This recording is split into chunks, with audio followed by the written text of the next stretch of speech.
Halo, selamat berjumpa kembali dalam summary morning worship kita. Pada morning worship kita pada hari ini ada dua garis besar yang kita bahas. Yang pertama adalah mengenai apakah saya bisa untuk hidup tidak berdosa. Kita bisa menjawabnya dengan kita melihat perumpamaan yang Tuhan Yesus berikan.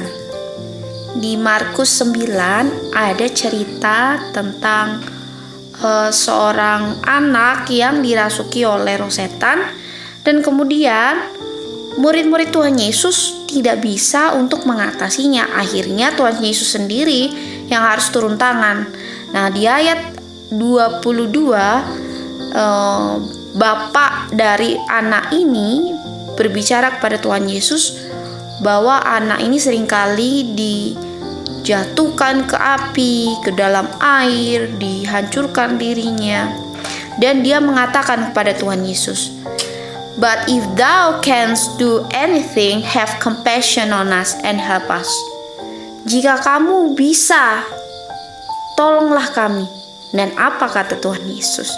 Tuhan Yesus berkata kepada dia ayat 23, "Jika kamu bisa percaya," karena semua hal adalah possible bagi dia yang percaya. Apakah di sini Tuhan mampu untuk menyembuhkan anak ini? Iya, Tuhan mampu. Tetapi kemampuan Tuhan tidak bisa dimanifest di dalam anak ini jikalau orang tuanya pada saat itu tidak mau untuk pilih percaya. Dan anak ini bisa menjadi sembuh apabila orang tuanya pilih untuk percaya Tuhan Yesus. Oleh karena orang tuanya, baik orang tuanya maupun bahkan anak ini sendiri dan bahkan murid-murid tidak bisa menyembuhkan si anak ini. Dan kita ingat The New Covenant bicara tentang Tuhanlah yang hasilkan, tidak ada spotnya, bukan kita. Sehingga gak ada yang memang gak ada yang mustahil apabila Tuhan yang menghasilkan itu. Semua itu mustahil apabila saya yang menghasilkan itu dengan usaha saya sendiri. Nah, pertanyaannya bukan apakah Tuhan bisa, bukan itu. Tapi pertanyaannya adalah apakah saya percaya gak Tuhan itu bisa untuk membuat saya tanpa noda. Ilustrasi kedua yang digunakan pagi ini adalah cerita tentang 10 orang sakit kusta. Dan kusta itu adalah persoalan bagi orang-orang ini. Dan kita tahu bahwa kusta adalah lambang dosa. Dan apa yang mau mereka inginkan dari Tuhan Yesus? Yaitu mereka ingin bahwa Tuhan Yesus menyembuhkan mereka 100%, tidak ada kusta lagi. 100% sembuhnya. Dan kita tahu kalau Tuhan Yesus sudah sembuhkan orang yang sakit, Tuhan Yesus sembuhkannya itu sembuhkan bukan dengan standarnya kulit manusia yang udah jatuh dalam dosa, tapi benar-benar kulit yang sama seperti bayi baru lahir. Nah, atau kalau kita bisa tahu, kita bisa bilang seperti kulitnya Adam. Nah, dalam cerita ini Tuhan Yesus menyuruh mereka untuk pergi ke imam. Padahal di hukum Musa, jika ada orang yang kena kusta, yang mereka harus lakukan dulu adalah mereka harus bersih.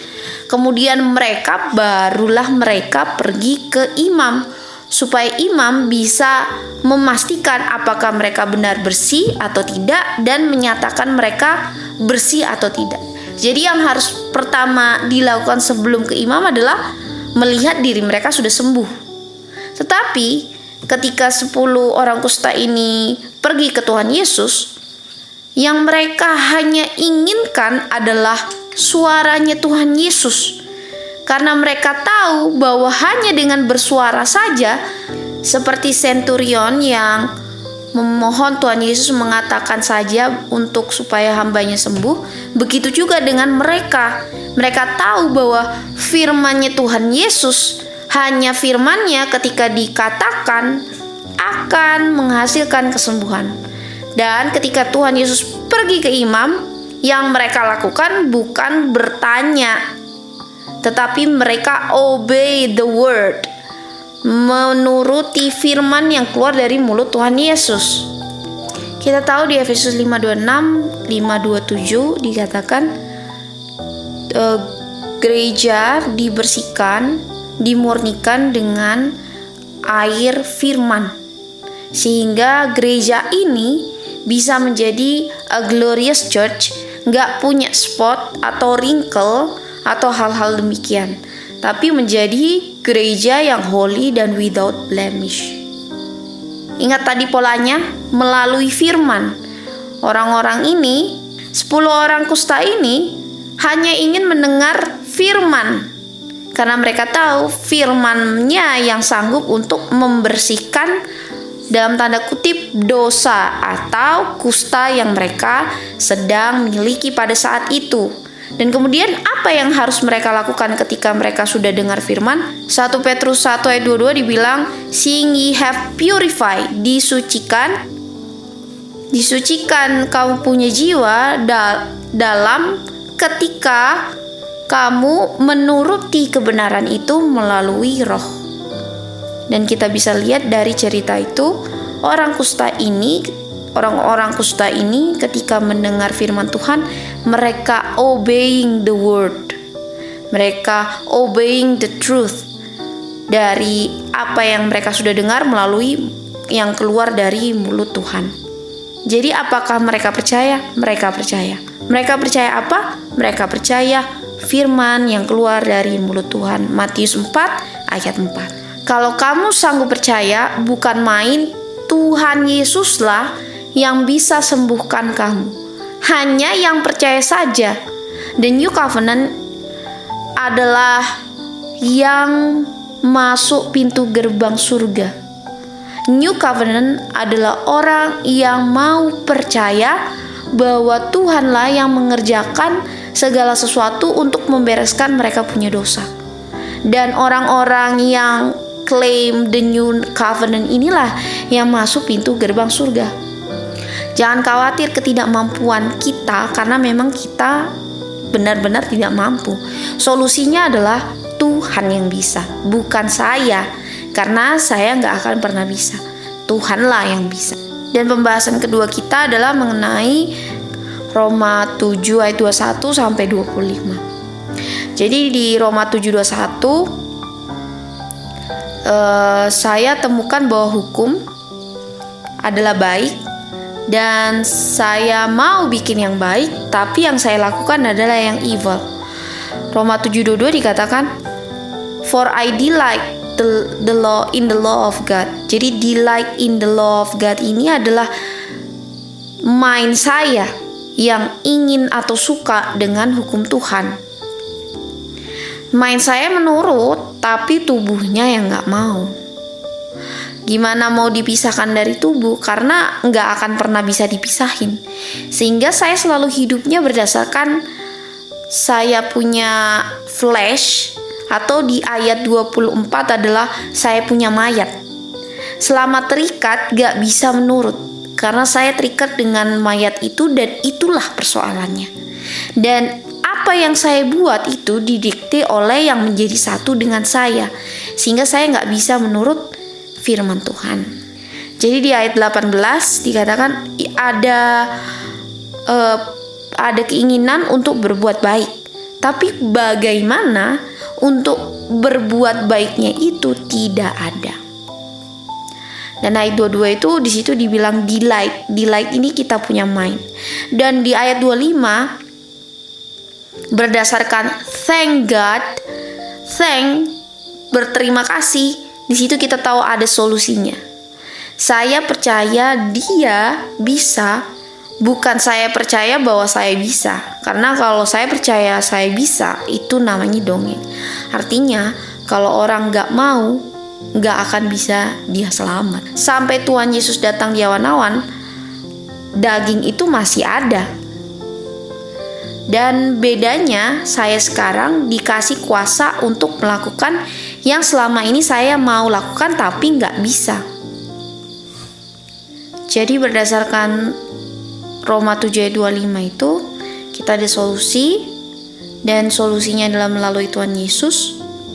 Sehingga meskipun saya masih ada the flesh, the law of sin yang nempel, tapi saya sudah tidak melayani.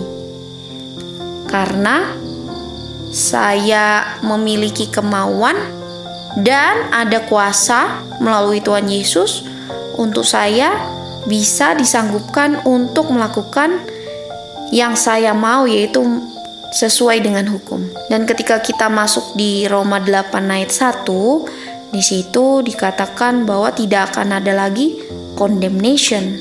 Artinya berdasarkan 7:25 itulah sebabnya tidak dikondem lagi di Roma 8 ayat 1. Dan Roma 8 ayat 1 ini sama dengan Yohanes 8 ayat 11. Itu sebabnya Tuhan Yesus tidak kondem wanita ini.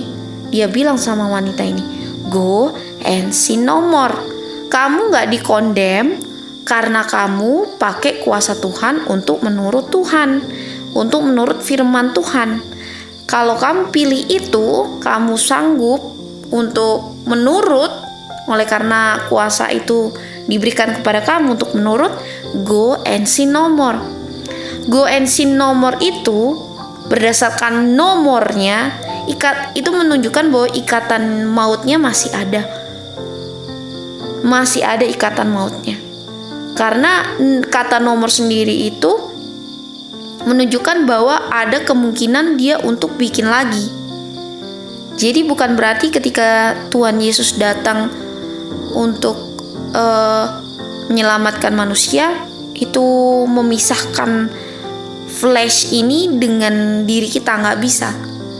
Flesh tubuh yang nempel ini, daging ini, mayat ini akan tetap bersama-sama dengan kita sampai Tuhan Yesus datang kedua kali, dan barulah di situ kita akan diubahkan. Itu sebabnya sepanjang perjalanan menuju ke situ, apakah kita pilih untuk tidak layani meskipun flesh itu masih nempel sama kita. Jadi ikatannya masih ada, tapi pilihannya tetap dua. Sekarang pilih dan ada kuasanya, tapi masih ada hak untuk berdosa kalau memang kamu pilih untuk berdosa. Tapi kamu bisa disanggupkan untuk tidak berdosa lagi jika kamu pilih untuk tidak berdosa. Dan apabila kamu pilih untuk tidak berdosa, Tuhan katakan go and sin no more. Kemudian apa yang terjadi? Kita ke Lukas 11 ayat 24 sampai 26. Roh ini pergi, unclean spirit ini pergi, kemudian dia mau kembali lagi dan dia lihat rumahnya bersih tapi tidak ada isinya. Akhirnya dia bawa 7 roh lagi yang lebih parah untuk masuk. Itu artinya apabila kita nggak continue sampai akhir, kita akan kembali dan akan lebih parah lagi. Dan apabila Tuhan bilang sin no more, artinya adalah no more sin, bukan go and sin once more. Demikianlah summary morning worship untuk tanggal 5 November tahun 2023. Tuhan memberkati kita semua. Bye.